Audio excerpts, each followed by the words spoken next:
খাবিসান নফস কাসলানান। ফজরের নামাজ যে পড়ে না, রাসূল বলেন সে হচ্ছে খবিস। খবিস, এটা খবিস তুই বেটা। এই তোমরা যারা ফজরের নামাজ পড়ো না, খবিস তুই বেটা, খবিস। পাউডার লাগায়, আবার পাউডার লাগাও কিত্তা, খবিস কোথাকার। খবিস আবার পাউডার লাগাও কিত্তা, ফেয়ার এন্ড লাভলি ডলো কিত্তা। কথা বলেন না কেন? তুই কিত্তা পাউডার লাগাও, পাউডার লাগাইলে বুঝি সুন্দর হয়।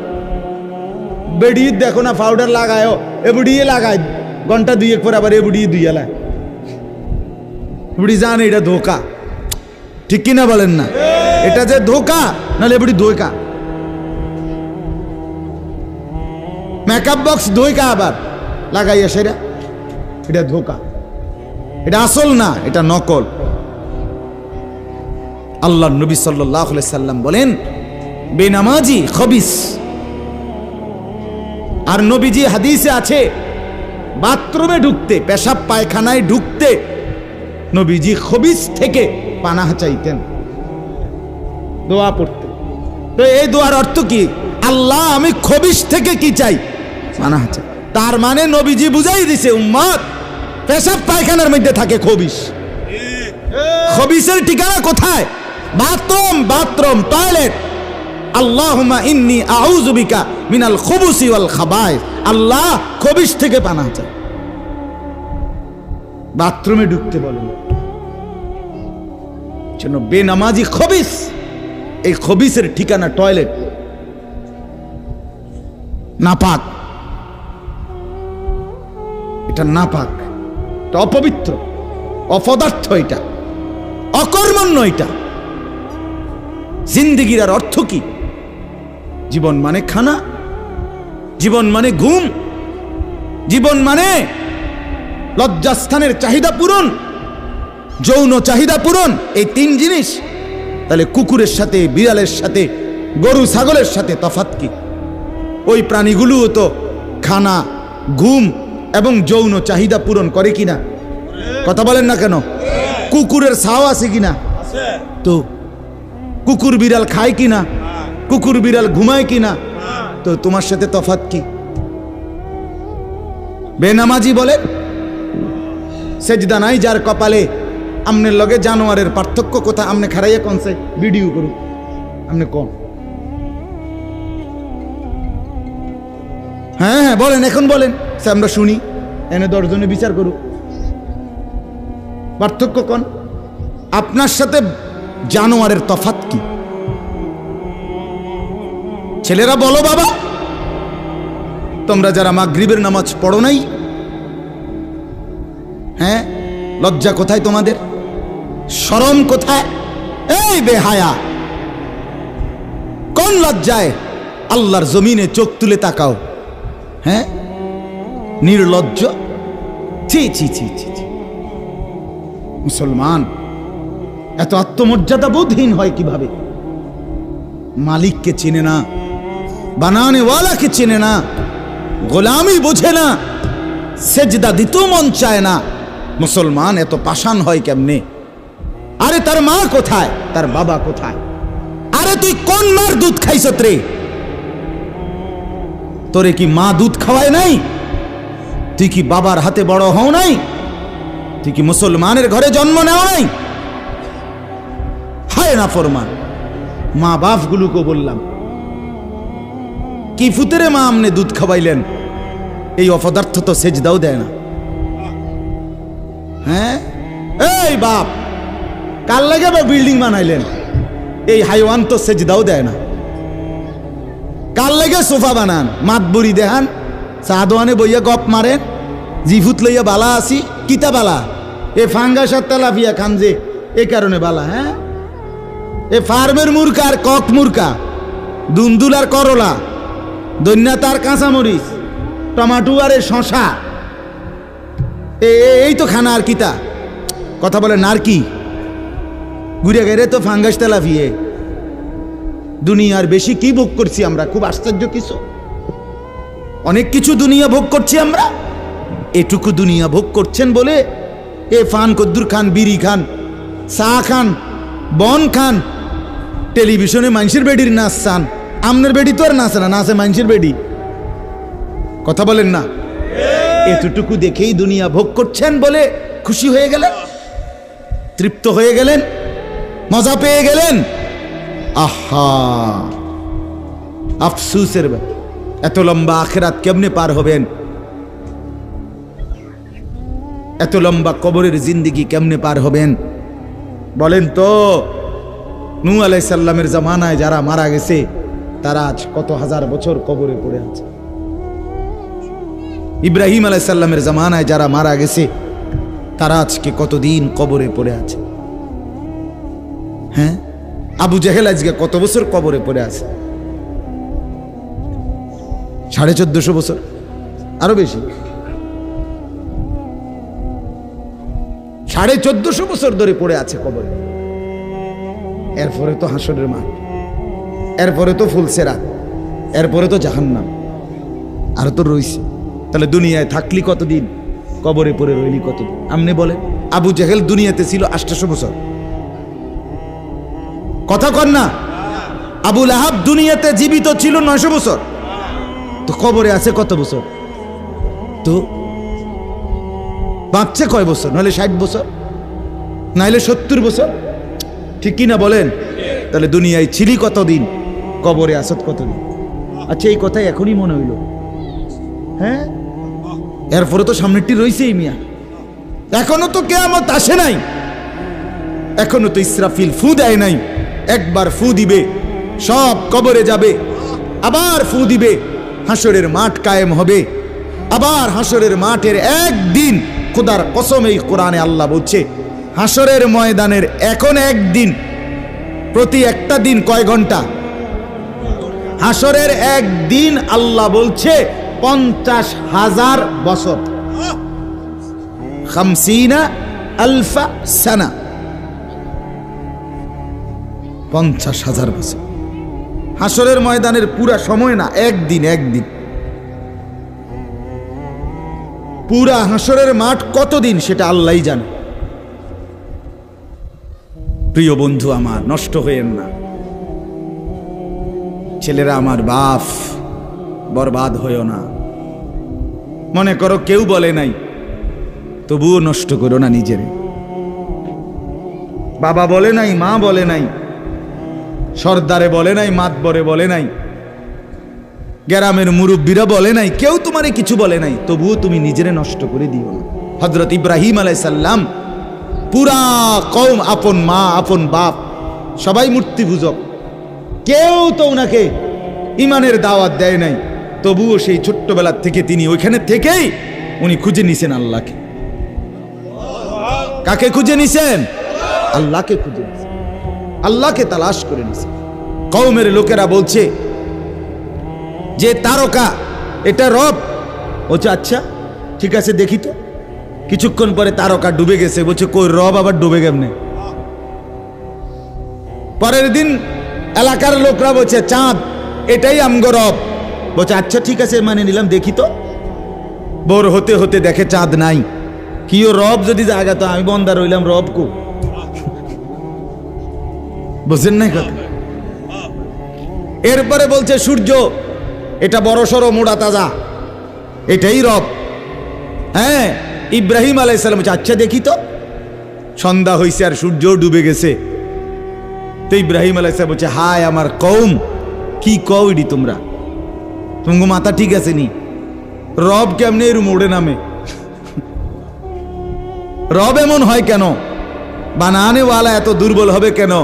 তখন তিনি বলছে ইন্নী ওয়াজ্জাহতু ওয়াজহিয়া লিল্লাযী ফাতারাস সামাওয়াতি ওয়াল আরদা হানিফা ওয়া মা আনা মিনাল মুশরিকিন। যে না কওম শোনো, আমি তোমাদের বানানো কোনো দিকে ফিরব না, আমি ফিরছি, আমার চেহারা, আমার জিন্দেগি ফিরাইয়া দিলাম ওই সত্তার দিকে যিনি 7 আসমান ও জমিন পুরাটা বানাইছে। হানিফান, একনিষ্ঠভাবে আমি শুধু তার দিকে ফিরলাম। ওমা আনা মিনাল মুশরিকিন, আমি মুশরিকদের অন্তর্ভুক্ত নই, আমি আল্লাহকে ছাড়া কাউকে মানি না। হযরত ইব্রাহিম আলাইহিস সালামের বাবা বলছে পুত, তোরে আমি তেজ্য পুত্র করে বাড়ি ছাড়া করে দেব। হযরত ইব্রাহিম আলাইহিস সালাম বলছে আ'তাজিলুকুম ওয়া মা তাদউনা মিন দুনিল্লাহ, আব্বা আমি আমনেরে ছেড়ে দিলাম, আমনে আমারে কিত্তে ছাড়বে, আমনে বাইত জায়গা দিতেন না কিতে, আমি আইলাম না আমনে বাইত, আমার ঈমান দরকার, আমার আখিরাত দরকার, আমি বন দিয়ে কিতে করব, আমি সোফা দিয়ে করমু ডাকি, আমি বিল্ডিং দিয়ে করমু কি? যার বাপে বিল্ডিং করে দিছে না হাতে বেড়া পরে আর বিল্ডিং করতে আসছে না, মা কথা কয় না, বোঝেন নাই আমার কথাটা? যার বাপে জমি কিনা দিতে আসছে না এবারে পরে এবারে ফুতে আর কোনোদিন জমি কিনতে আসছে না, তো তো কি আমনে যে একবার উল্টাইয়া গেছেন। হ্যাঁ আরে ফুত, আমি যদি কদ্দুর কিছু করে দিয়ে যাইতাম না পারি, আমি মরলে তারা খাইবো কেমনে? না তারা চিরা খাইবো, আর পরে আমনে 2 বস্তা চিরা কিনে দিয়ে যাই, আমনে মরলে আর কেউ দুনিয়াত কাম করতো না, আমনে একটা কামিলা মূর্তি আছেন শেষ। এটা ধোকার কথা না, বলেন না কেন? তো হযরত ইব্রাহিম আলাইহিস সালাম বলছে আব্বা আপনাকে ছেড়ে দিলাম। ওয়া মা তাদউনা মিন দুনিল্লাহ, আল্লাহকে বাদ দিয়ে যে আপনি যাকে ডাকেন সেই মূর্তি, আল্লাহকে বাদ দিয়ে যেগুলোকে আপনি ডাকেন বাপ, আমি এগুলোকেও ছেড়ে দিলাম। এবার ইব্রাহিম নবী বললেন ওয়া আদউ রাব্বি, আমি শুধু কেবল আমার রব আল্লাহকে ডাক দিলাম, গোটা দুনিয়া ছেড়ে দিলাম বাপ, সংসারও ছেড়ে দিলাম বাপ, আপনি মা বাবার মায়াও ছেড়ে দিলাম, আমি শুধু আমার আল্লাহকেই ডাকলাম। আসা আল্লাহ আকুনা বিদুআই রাব্বি শাকিয়া।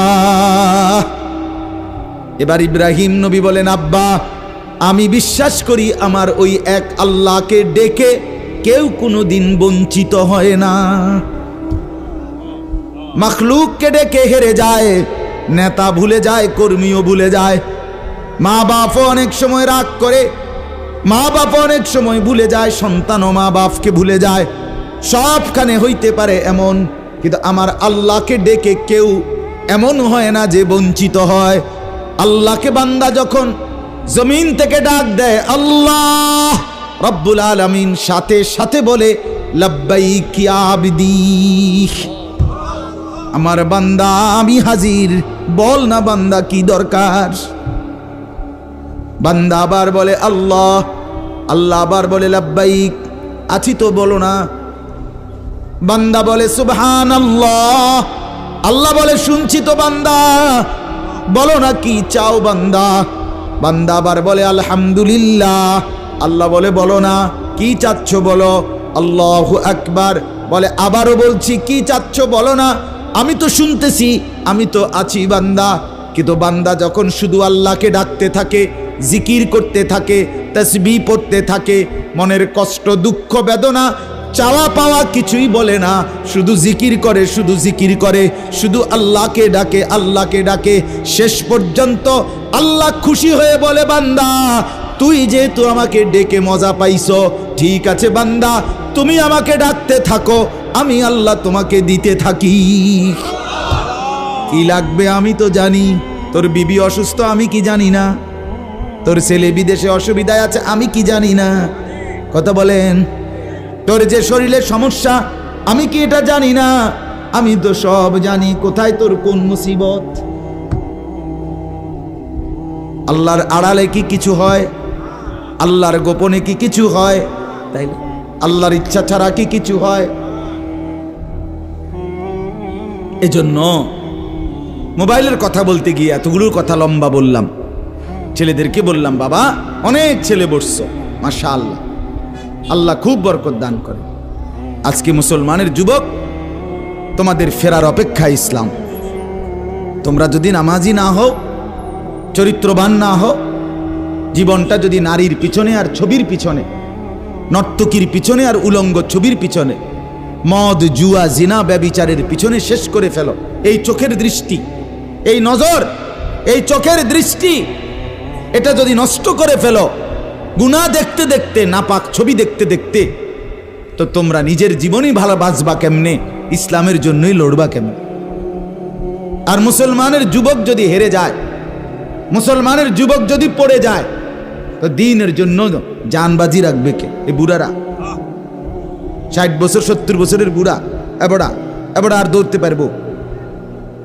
এবড়া দোয়া না করবো? কথা বলেন না কেন? মুরব্বীরা কি করবে? কলিজা ছিঁড়ে দোয়া করবে। অতএব আমি আপনাদের কাছে এতক্ষণের কথার মূল একটা উদ্দেশ্য, আমি দুইটা আয়াত পড়ছি, এই আয়াতের আঙ্গিকে কথাটা বলার জন্য বলছি।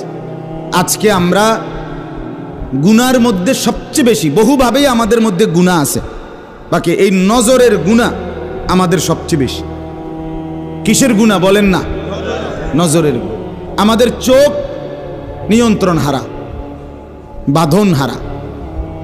আমাদের যুব সমাজ, ছেলে মেয়ে, তাদের পুরাটা চোখ তারা মোবাইলকে দিয়ে দিছে। ওই যে আগে যে শুনছি যে স্বেচ্ছায় চক্ষুদান করত, কথা বুঝছেন না কথা? হ্যাঁ, মরণোত্তর চক্ষুদান।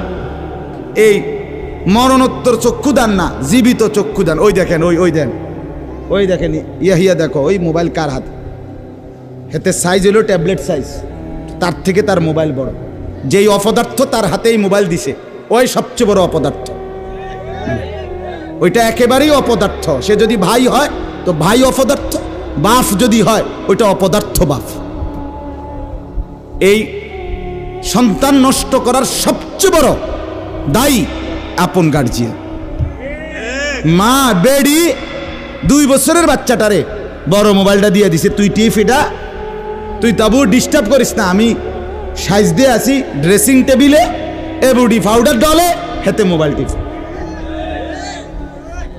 কথা বুঝেন নাই?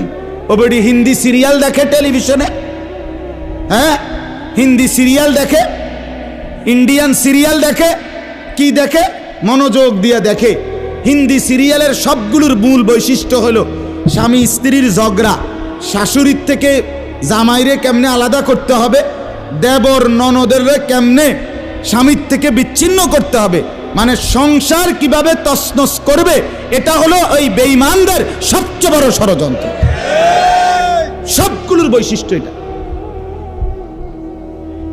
মহিলারা এইটা দেখা বিবাহের পরে 6 মাসও একসাথে আর থাকতে চায় না। 6 মাসও না। বেডির সিদ্ধান্ত, মরিয়ার বাসি তে বেড়ারে তার বাপ মার থেকে আলাদা করুন। জীবনের সাধনা এটা।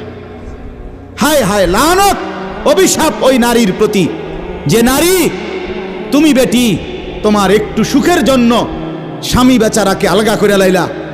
তুমি তো কিছুক্ষণের সুখ হয়তো পাইবা, কিন্তু এই স্বামী মা বাবার নাফরমানির কারণে এই ছেলেটা তারে তো চিরদিনের জন্য জাহান্নামী বানাই দিল।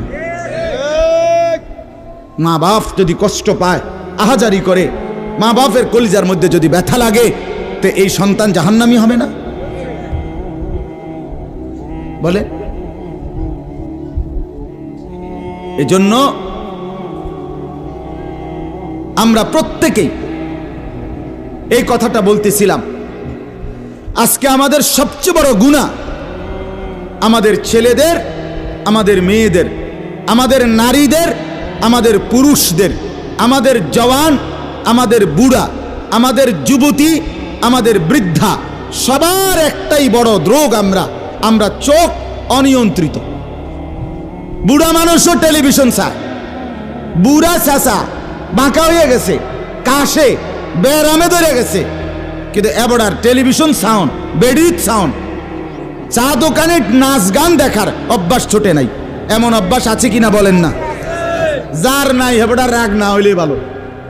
আর যে বেটা রাগ হইলে, আপনার এই অভ্যাস থাকলে, আপনার রাগ হইলেই কি আর আসলেই কি।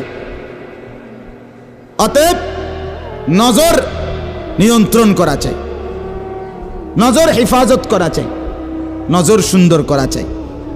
অতএব আমার বাপ, আমি আপনাদের কাছে কোরআনুল কারীমের এই 2টা আয়াতের তরজমা শুনাইতে চাই। এটা পুরুষদের জন্য, নারীদের জন্য, উভয়টা। একজন মুসলিম পুরুষ, তার ব্যাপারেও আল্লাহর হুকুম, একজন মুসলিম নারী, তার ব্যাপারেও আল্লাহর হুকুম। উভয়কে আল্লাহ তাআলা বলছে চরিত্রের হেফাজতের জন্য সবচেয়ে প্রথম শর্ত, 1 নাম্বার দৃষ্টি হেফাজত। কোনো মানুষের চরিত্র সুন্দর কিনা এটার প্রমাণ তার নজর ঠিক কিনা।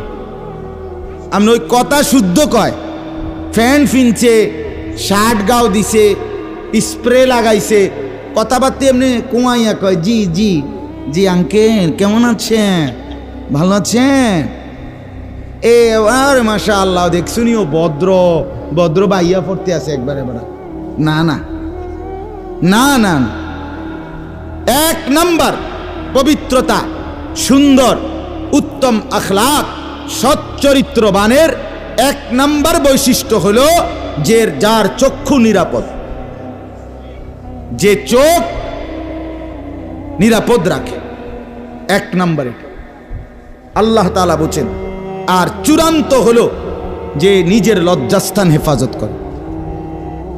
এই 2 দিকের বেড়া, মাঝখান দিয়ে এর ভিতরে যা আছে সবগুলো এতে নিয়ন্ত্রিত হবে। যে নিজের চোখকে হেফাজত করে, নামাইয়া রাখে ভিন নারী, হ্যাঁ, যেই দৃশ্য দেখা, যেই ছবি, যেই নাচ গান, অশ্লীল দৃশ্য, হ্যাঁ, উলঙ্গ ছবি, বেপর্দা নারী, ভিন নারী, যাকে দেখার আমার কাছে অনুমতি নাই, আল্লাহ অনুমতি দেন নাই, তার থেকে নজর যে নামিয়ে রাখে এবং নিজের লজ্জাস্থান যে হেফাজত করে, আল্লাহ কোরআনে বলছে যালিকা আজকা লাহুম, এটাই হচ্ছে সর্বশ্রেষ্ঠ পবিত্রতা। এটাই হলো সর্বশ্রেষ্ঠ, কি বলেন না, পবিত্র, সেই বড় পবিত্র। এবার এই শুদ্ধ কথা কোক আর সিটেঙ্গা কথা কোক, কথা নোয়াখাইল্লা হোক আর সিলিটটা হোক, এটা দেখার বিষয় না। দেখার বিষয় হলো তার নজর দৃষ্টি এটা নিচের দিকে কিনা, আর লজ্জাস্থান হেফাজত কিনা। এই দেখেন আল্লাহ কি বলে শোনেন। 18 নম্বর পারা 24 নম্বর সূরা, সূরায়ে নূর, এই সূরার 30 নম্বর আয়াত। আল্লাহ তাআলা বলেন, কুল, হে নবী আপনি বলুন, লিল মুমিনিন, সমস্ত মুমিন পুরুষদেরকে, মানে এই হুকুম কার্যকর শুরু হবে যেই ছেলেটা সাবালক হইছে, যেই মেয়েটা সাবালক হইছে, ওই দিন থেকে 100 কার্যকর। কোন ছেলের উপরে যেদিন গোসল ফরজ হয়েছে, প্রথম যেদিন তার বীর্যপাত হয়েছে, সেদিন থেকেই সে সাবালক, প্রাপ্তবয়স্ক, সেদিন থেকেই সে যুবক, সেদিন থেকে ইসলাম মানা পুরাটা 100 তার উপরে ফরজে আইন। ওই দিন থেকে তার 1 মিনিট 1 সেকেন্ড হিসাবের বাহিরে হবে না। প্রতি সেকেন্ড নিঃশ্বাসের জন্য তাকে মৃত্যু পর্যন্ত, মানে বালেগ হওয়ার দিন থেকে মৃত্যু পর্যন্ত যে হায়াত পাইছে যেদূর, আল্লাহর কাছে হিসাব দিতে হবে তদ্দূর। রাতের হিসাব, দিনের হিসাব, হাঁটলে বসলে উঠলে খাইলে ঘুমাইলে, এমনকি নিঃশ্বাসের হিসাবও খোদার কসম আল্লাহর কাছে দিতে হবে। কোন মেয়ে যেদিন তার প্রথম মাসিক শুরু হয়েছে 13-14 বছর বয়সে, সেদিন থেকে সে প্রাপ্তবয়স্কা, সাবালিকা, সে যুবতী। অতএব সেদিন থেকে মৃত্যু পর্যন্ত তার হায়াত যতদিন পাইছে, একদিনের ভালো মন্দ, জায়েজ না জায়েজ, হালাল হারাম, বৈধ অবৈধ, সব কিছুর হিসাব সে আল্লাহর কাছে দিতে হবে। কথা বুঝলেন কিনা আপনি? হ্যাঁ, এটা জরুরি, এটা জরুরি। স্বামীর কারণে, শ্বশুরের কারণে, স্ত্রী মহিলা বলেন আমার স্বামী বাধ্য করছে দেবরের সাথে দেখা করা, স্বামী বাধ্য করছে ভাসুরের লগে দেখা করতে, খোদার কসম স্বামী যদি আসমান ভাঙ্গাও মাথাত ফালায়, তারপরও স্ত্রীর জন্য এই কথা মান্য করা স্বামীর হারাম। আর স্বামী যদি এই হারাম কাজের জন্য বাধ্য করে স্ত্রীকে, এই স্বামী জালেম। এই স্বামী কি বলেন না কেন, শাস্তো ভাই, জ্যাঠতো ভাই, খালতো ভাই, ফুফাতো ভাই, দুলা ভাই, তারারে কইছে বাদ বাইরা দাও, তুমি আজ্ঞায় দাও, তারা মেহমান, সব সময় কি আর আইয়েনি? হ্যাঁ, যেই স্বামী বলে, যেই শ্বশুর বলে, এই উভয়টাই জালেম, নিকৃষ্ট পাপী। সীমা লঙ্ঘনকারী, সীমা লঙ্ঘনকারী, কোনো সন্দেহ নেই, কোনো সন্দেহ। আল্লাহর হুকুমের বিরোধিতা করে মাখলুকের হুকুম মানা অনুমতি নাই, অনুমতি নাই। হযরত ইব্রাহিম আলাইহিস সালামের বাবা ওনাকে মূর্তি পূজা করতে বাধ্য করতে চাইছে, করছে না, কইছে না যে নরে তেজ্য পুত্র করে দেবো বেড়া। কোরআনের আয়াত। ইব্রাহিম আলাইহিস সালাম বলছে আমনেরে আমি ছেড়ে দিলাম। কিসের জন্য? ঈমানের জন্য। কিসের জন্য বলেন না? ওয়া ইন জাহাদাকা আলা আন তুশরিকা বি মা লাইসা লাকা বিহি ইলমুন ফালা তুতি'হুমা ওয়া সাহিবহুমা ফিদ দুনিয়া মা'রুফা। কোরআনে আল্লাহ বলেন, তোমার মা বাপ যদি তোমাকে আমি আল্লাহর সাথে শিরিক করতে বলে তুমি কোনোভাবেই তার অনুসরণ করবে না। হ্যাঁ, তবে মা বাবার সাথে কষ্টদায়ক আচরণ করবে না, ব্যবহার করবে ভালো, ব্যবহার করবে উত্তম, তার গায়ে হাত দিবে না, তারে ধাক্কা দিবে না, তারে গালি দিবা না, তারে ধমক দিবা না, কিন্তু তার কথা মানবা না। কোন কথা? আল্লাহর নাফরমানির কথা, শিরিক, কুফর, নাজায়েজ, হারাম, হারাম। সেদিন আমার কাছে এক যুবক ভাই জিজ্ঞেস করছে এ কথা যে তার বাবা তাকে বাধ্য করতেছে তার দোকান দেখাইয়া 5 লাখ টাকা সুদে টাকা নিয়ে দিতে। মন নাই? আমি পরিষ্কার আমরা বলছি যে অসম্ভব কথা। তোমার বাপ প্রয়োজনে তোমারে ঘর থেকে বের করে দিবে, দেও। এক তো তুমি তারে গালি দিও না, কিন্তু তুমি তার এই কথা মান্য না। এই কথা মানার অধিকার, যেটা আল্লাহ হারাম করছেন সেটা বাবার কথার কারণে হালাল? আরে বলেন না কেন? যেটা আল্লাহ হারাম করছেন সেটা স্বামীর কথার কারণে হালাল না। না, আমি কিতা করতাম, বেডিতে এই সমস্ত ফাঁকনা কথা কইলে হইতো না। তে বেড়া বাতানে চাইলানে আমি রাইন্দা দেই, এরপরে কিতো বেডি হেতে কইতে পারবো। আরে আলাপ হোক, এসব আলাপ করলে হইতো। ফেরাউনের ঘরে বিবি আসিয়া, ফেরাউনের মতো জালেম কাফের, তার ঘরে নিজের ঈমান 100 ঠিক রাইখা দেখায় দিছে পৃথিবীবাসীকে যে জমিনে ফেরাউনের চাইতে বড় কাফের কে হবে। আমি তার ঘরে থাইকা ঈমানদার থাকছি, আমি স্ত্রী আসিয়া, আমি জান্নাতি। অতএব পৃথিবীর সবচেয়ে বড় জালেমের ঘরে থাকলেও, পাপীর ঘরে থাকলেও তোমাকে আখিরাত বরবাদ করতে পারবা না। আল্লাহ আমাদের মা বোনদেরকে বুঝার তৌফিক দান করে, আপনাদেরকেও বুঝার তৌফিক দান। নিজের স্ত্রী, নিজের কন্যাকে বাজারের পণ্য বানাবেন না। আত্মমর্যাদা বহুত বড় সম্পদ, গায়রত। আপনার স্ত্রী বেপর্দা বাজারে বাজারে ঘুরে, রাস্তার পুরুষ রাক্ষসের মতো তাকাইয়া দেখে, আপনার আত্মসম্মানে লাগে না? আপনি বেগায়রত, আপনি পুরুষ নামের কলঙ্ক। আপনার মেয়ে বেপর্দা হাঁটে, 8-7 কাপড় পরে, টাইট কাপড় পরে, জামা পরে, রঙ্গিলা পাউডার চিয়া সাজ্জা রাস্তার বখাটে দুই পাশে কুত্তার মতো দুই পাশে গুরগুর গুরগুর কইরা পিছনে পিছনে ঘোরে। আমনে বাপ হইয়া জানেন, মেয়ে মা হইয়া দেখছেন, আমনের গায়ে লাগে না, কলিজায় লাগে না। আপনি বেগায়রত, আত্মমর্যাদাহীন পুরুষ আপনি। আমি সেদিন নিজে দেখছি, আমার কলিজা ছিঁড়ে গেছে। আমি নিজে দেখছি, ওই দেবিদ্যার রাস্তা দিয়ে আসতেছি, বাজারের মধ্যে জ্যাম। হঠাৎ আমার নজর জানালা দিয়ে বাহিরে দেখলাম একটা স্কুল পড়ুয়া মেয়ে।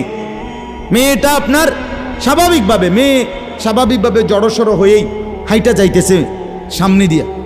ঠিক মেয়েটার এক হাত পিছনে একটা ছেলে আপনার এই বড় মোবাইল দিয়া, মেয়েটা হাঁটতেছে মেয়ের মতো। এই জানোয়ারে পিছন থেকে ভিডিও করতে করতে মেয়ের যাইতেছে পিছন। আমার মন চাইছে জানালা খুলে বলি, বোন তোর পিছনে কুত্তা লাগছে, তোর পেছনে কি লাগছে? কুত্তা লাগছে, তুই তোরে কুত্তা থেকে বাঁচা। বলেন মুসলমান এত নিকৃষ্ট হয় কিভাবে? আমরা নিজে কিতাবে পড়ছি, আজকেও পড়ছি ইয়াহিয়া, এই বইটা ফিলিস্তিনি বই। এটাতে লেখা আছে পৃথিবীর পশ্চিম প্রান্তে, মনে করেন পৃথিবীর এদিকে শেষ প্রান্তে যদি কোনো মুসলমান বোন নির্যাতিত হয়, খোদার কসম পৃথিবীর পূর্ব প্রান্তের শেষ মুসলমানের উপরও ফরজ ওই বোনের ইজ্জতের বদলা নেওয়া। এটা মাসালা। হ্যাঁ, কথা ছিল এই, মুসলমানের যুবক হবে মা বোনের ইজ্জতের পাহারাদার। আহা, কোথায় সেই মোহাম্মদ বিন কাসেম, 17 বৎসরের যুবক, আরব থেকে, আরব জাহান থেকে আসছে ভারতে, সিন্ধু প্রদেশে দেবল রাজার এলাকায় একজন বোনকে একজন ডাকাত, জলদস্যু, একজন পানির ডাকাত জলদস্যু তৎকালীন জামানায় একজন মুসলিম বোনের গায়ের ওড়না ধরে টান দিছিল। তখন ওই বোন চিঠি পাঠাইছিল হাজ্জাজ ইবনে ইউসুফের কাছে আরব দেশে, হাজ্জাজ, তুমি বেঁচে থাকতে তোমার মুসলিম বোনের গায়ের ওড়না ধরে টান দিছে বেঈমান কাফের, তুমি এর বদলা নিবা কিনা আমি শুনতে চাই। হাজ্জাজ ইবনে ইউসুফ, আমরা কিতাবে পড়ছি, এরকম চেয়ার ছেড়ে লাফ দিয়া দাঁড়াইয়া চিৎকার দিয়া বলছে, বোন আমার, গোটা আরবের সমস্ত মুসলমান যুবক প্রয়োজনে জান দিবে, আরবের সমস্ত যুবকের কলিজা যাবে, জান দেবে, শাহাদাত বরণ করবে প্রয়োজনে, তবু আমি তোমার এই বেইজ্জতির বদলা নেব। 3 বার সেনাবাহিনী পাঠাইছে সে, 3 বার। প্রথম 2 বার পরাজিত হইছে মুসলিম বাহিনী, তৃতীয়বারে নিজের একমাত্র মেয়ের জামাই মোহাম্মদ ইবনে কাসেম রাহমাতুল্লাহ আলাই, এই উনারে দিয়া এরপরে এই সিন্ধু দেবল রাজাকে পরাজিত করে ওই বোনকে জেলখানা থেকে উদ্ধার করছে এবং এই হিন্দু রাজার এলাকায় কালেমার পতাকা উড়াইয়া দিছে। হ্যাঁ, সেখান থেকেই এই ভারতীয় উপমহাদেশে মুসলমানদের যাত্রা, ইসলামের সূচনা। এক বোনের ইজ্জতের জন্য ধর্ষিতা হয় নাই, কাপড় টান দিছে কেন? খলিফা মুতাসিম বিল্লাহ, এক ইহুদি খলিফা মুতাসিম বিল্লাহ, মুসলমানদের একজন খলিফার নাম উমাইয়া খলিফা। ওনার আমলে একজন মহিলা ইহুদিদের এলাকায় গেছিল, বাজারে, পর্দানসীন বোরখাওয়ালা নারী। ওই ইহুদি, দুষ্ট এক ইহুদি, ওই মহিলার পিছন দিক দিয়া, বোরকার পিছনে কৌশলে পিছন দিক দিয়া গোপনে এমন এক রশি টান দিস বাঁধছে। রশি বাঁধ দেওয়ার কারণে মহিলা যখন সামনের দিকে আগাইছে, তখন এই রশির টান লাগাতে মহিলার বোরকা উঠে গেছে উপরের দিকে সামান্য, উনি পড়ে গেছে। এই মহিলা ওই বাজারে চিৎকার দিয়া বলছে, ওয়া মুতাসিমা, হায় মুতাসিম, তুমি কই? তোমার মুসলিম বোনকে বেইজ্জতি করছে। সাথে সাথে খলিফা মুতাসিম বিল্লাহ পুরা বাহিনী নিয়ে আইসা ওই ইহুদি অঞ্চল পুরা জ্বালায় ফেলছে। কথা ছিল এই, বা কথা ছিল এই, রক্ত আর আমাদের গায়রত আর আমাদের হারিয়ে ফেলেছি। পরের মেয়ে দেখতে দেখতে, পরের নারী দেখতে দেখতে, টেলিভিশন দেখতে দেখতে, নিজের বিবি বাচ্চারও লাগাই দিছেন, নিজের ঘরে টেলিভিশন চাইতো, নিজেও বইয়া বইয়া চা দোয়ানে বেড়ি চান, টেলিভিশন চান, ফুতেও সারা রাত সারা দিন সমবয়সী ফুলানের লগে হাইটটা মোবাইলে ছবি চায়, তো সমাজ গড়বে কে? পরিবার নিরাপদ থাকবে কেমনে? কথা বলেন না কেন? বুড়ারাও চা দোয়ানে, বেড়ি তো ঘরের টেলিভিশনে, ফুলাফাইনে মোবাইলের আড্ডায়, তো মানুষ চরিত্রবান হবে কিভাবে? কমপক্ষে মুরব্বিগত লজ্জাবোধ থাকা উচিত। আমার যে মাথাতে ধরে না, মানে দাড়িওয়ালা 60 বছরের বুড়া বেড়া কেমনে বেড়িয়ে চায় চা দোয়ানে বই? আমার একারে বহুদিন ভাই, আমি এটা অনেকদিন চিন্তা করে চাইছি, এটার কারণটা কি? আরে এরকম বুড়া বেড়া কিনলে বেড়িয়ে চাই? আমনের কি জীবনটা আজ এতটা বছর পরেও এখনো আমনের আখেরাতের কথা মনে পড়ে নাই? আরে কি ডাকাইতো আমনে মরতেন না? আয় হায় হায় আল্লাহ, একটা সমাজের মধ্যে কিছু মানুষ তো থাকা উচিত। আরে বলেন না, 2, 4, 10, 50 জন মানুষ তো একটা সমাজে থাকা উচিত, যারা সবাইকে চরিত্রের কথা, আখলাকের কথা, নামাজের কথা, আল্লাহর কথা, পরকালের কথা বলবে। এটা কি উচিত না? কথা বলেন, উচিত না? কিছু মানুষ উচিত না। কই মানুষগুলো কই? বলেন না চাচা, ওই মানুষগুলো কই? চেয়ারম্যান ভাই বলেন, কই মানুষগুলো কই? আচ্ছা চেয়ারম্যান আপনি কোন ভাই? আমি তো এতক্ষণ খেয়াল করি নাই। আরিফ ভাই আমাদেরও খুব কলিজার টুকরা, মহব্বতের আমার। তো আমনে বলেন, একজন চেয়ারম্যানকে বলতে বলেন মাইক দিয়ে, এখন এক সপ্তাহ এক মাসে এই নারী গঠিত কেলেঙ্কারির কি পরিমাণ বিচার তারা করতে। আমি অসংখ্য চেয়ারম্যানের সাথে কথা বলছি, প্রায় বলে হুজুর সমাজটা খাইয়া লাইছে একদম। এই যে বলতেছে এটাই বেশি। চরিত্রহীনতার সয়লাভ। আহা আহারে নারী, বেচারা স্বামী 16 বৎসর বিদেশ করছে, হায় রে কলজা ফাটা তার কষ্ট। কি পরিমাণ রোদ্রে টাকা রোজগার করছে, কয়টা টাকা। আমি তো সৌদি আরবে যে কয়বার আল্লাহ নেওয়ার তৌফিক দিছে, হজ উমরায় গেছি অন্য কোনো কারণে না, প্রতিবারেই দেখছি বাফ আহারে প্রবাসীদের কষ্ট কাকে বলে। প্রখর রোদ। এই শুধু তর্জমাটা শুনেন, 5 মিনিটে শেষ হয়ে যাবে তর্জমা। আল্লাহ তাআলা বলেন কুল্লিল মুমিনিনা, হে নবী আপনি মুমিন পুরুষদেরকে বলেন। তাহলে পুরুষ বলতে কি বুঝাইছি বুঝছেন তো এটা নাকি? যেদিন থেকে সাবালক, আর মহিলা যেদিন থেকে তার মাসিক শুরু হয় প্রথম, সেদিন থেকে নারী। আল্লাহ বলেন হে নবী প্রত্যেক পুরুষকে বলেন ইয়াগুদ্দু মিন আবসারিহিম ওয়া ইয়াহফাজু ফুরুজাহুম, তারা যেন বাধ্যতামূলক 2টা কাজ করে। এক, ইয়াগুদ্দু মিন আবসারিহিম, তারা যেন তাদের চোখ নিচের দিকে নামায় ভিন নারী থেকে, নাজায়েজ দৃশ্য থেকে, যে জিনিস দেখার অনুমতি নাই, যেই ছবি দেখার অনুমতি নাই, যেই নারীকে দেখার অনুমতি নাই, তার থেকে যেন তারা চোখ নামায়। ওয়া ইয়াহফাজু ফুরুজাহুম, এবং প্রত্যেকটা মুমিন যেন নিজের লজ্জাস্থানকে হেফাজত করে।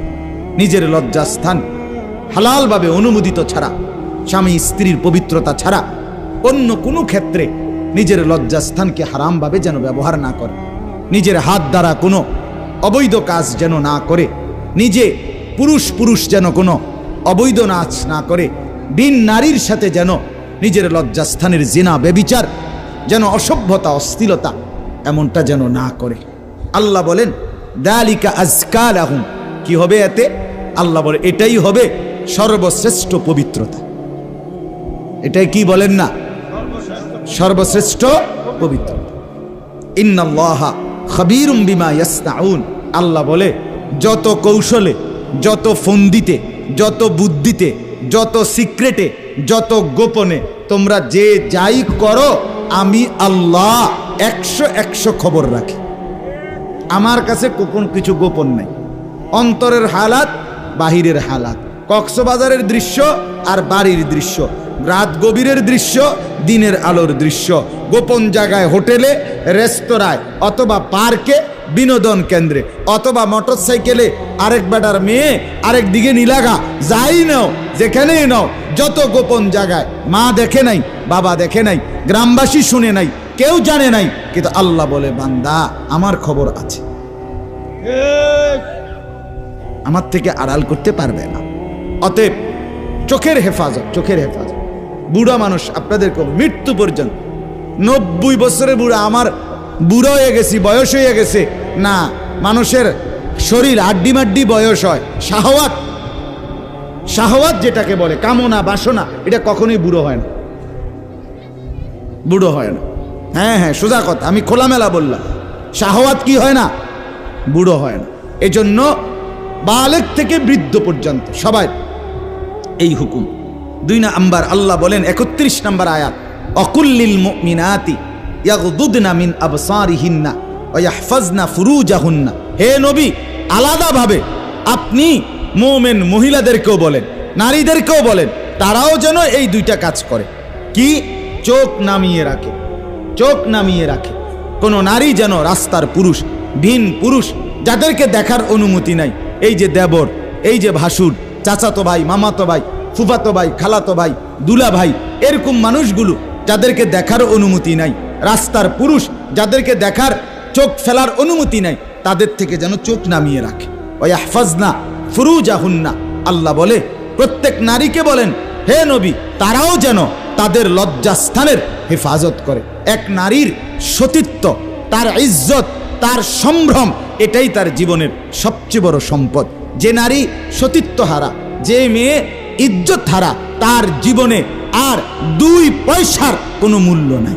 জন্তু জানোয়ারের কোনো মূল্য থাকতে পারে, কিন্তু এই বেহায়া, বেশরম, লজ্জা হারা, ইজ্জত হারা, যেটা যদি কেউ ধর্ষিতা হয় নাই কিন্তু পর পুরুষের সাথে অবৈধ সম্পর্ক করে, হারাম প্রেম করে, ভিন পুরুষের সাথে নিজের ইজ্জত নষ্ট করেছে, নিজের চরিত্র নষ্ট করেছে, খোদার কসম তার 2 পয়সার কোনো মূল্য এই সমাজে, দুনিয়াতে, আখেরাতে কোথাও নাই। সে ঘৃণিত, সে লাঞ্ছিতা নারী, এটার আর কোনো মূল্য নাই। এই জন্য বিবাহ বহির্ভূত প্রেম করার পরে, বিবাহ করার পর এই বিবাহ আর টেকে না। আমার কাছে বলি, হুজুর কি গভীর সম্পর্ক ছিল, এখন বিয়ে করলাম, 8 মাস না যাইতেই সংসারটা জাহান্নামের টুকরা হয়ে গেছে। আমি বললাম মূল কারণ হইল বিয়ার আগে আমনো হেবুডির কোনো দোষ ধরেন নাই, হেবুডিও আমনের কোনো দোষ ধরেন নাই, শুধুই কেবল ভালোই বাসছেন, কিচ্ছু আর কোনো ত্রুটি দেখেন নাই। তুমি না খুব ভালো, ও না এত ভালো, এডি তো ছিল আগে, যে সময় আমনে বালা বালা খাওয়াইছেন, চটপুটি, নুডলস, তারপরে বিভিন্ন বার্গার, এই সময় তো আরামে কথা কইছে। এখন যখন বিবাহ হয়ে গেছে, সংসার শুরু হয়েছে, এখন নুনের মধ্যেও দোষ, চিনির মধ্যেও দোষ। নুনও আগের মতো কড়া লাগে না, চিনিও আগের মতো মিঠা লাগে না। কথা বুঝেন নাই? এখন ভালোবাসা ঠুস। ভালোবাসা কি? এজন্য আল্লাহ বলেন, নারীকে বলেন নজর নামাইতে এবং নিজের লজ্জাস্থান হেফাজত করতে, বাকিটা অন্য কোনো দিন। আল্লাহ তাআলা আমাদের প্রত্যেক পুরুষ নারী, যুবক যুবতী, জওয়ান বুড়ো প্রত্যেককে নিজের চরিত্রের সৌন্দর্যের জন্য চোখ দৃষ্টি নামানো এবং লজ্জাস্থান হেফাজত রাখবার তৌফিক দান করেন। আল্লাহ তাআলা কবুল করেন।